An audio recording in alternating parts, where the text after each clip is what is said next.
continuing to climb up WJRD survey of March 25th, 1967. Some of that puppy love pop hung up in your eyes from Brian Hyland at number 8 on WJRD's playlist. Man, I love it when these songs that don't make top 40, they make it into the top 10 or top 20 of the radio station surveys. Brian Hyland from Queens, New York. He formed a band when he was 14 years old called the Delphis. They recorded a demo, but they didn't get a recording contract. They failed to secure a recording contract. But Brian Hyland signed a contract as a solo artist with Cat Records in 1959.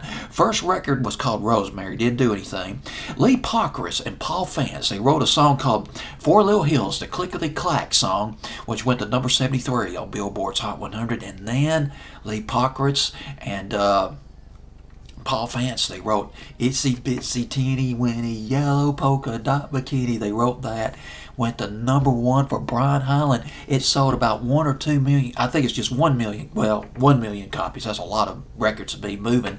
1 million copies in about 2 months after its release. It went to number 1 on Billboard's Hot 100. That one written by Lee Pockris and Paul Fantz. Now, Brian Hyland switched record labels. He went to ABC Records around 1962, and other hit records, Let Me Belong to You, Warmed Over Kisses, Leftover Love. They don't call it Puppy Love Pop for nothing. And of course, his biggest hit from that era was Sealed with a Kiss. There was about 2-3 years that passed by that Brian Hyland didn't have any hit records, but in 1966, ooh, baby, he teamed up with Snuff Garrett, the guy who produced hit records by Gary Lewis and the Playboys, and with session musicians like J.J. Cale and Leon Russell. Brian Hyland cranked out a couple of big hits. In '66, in the summer, it was The Joker Went Wild. What used to be one of my favorite songs growing up. And of course, trying to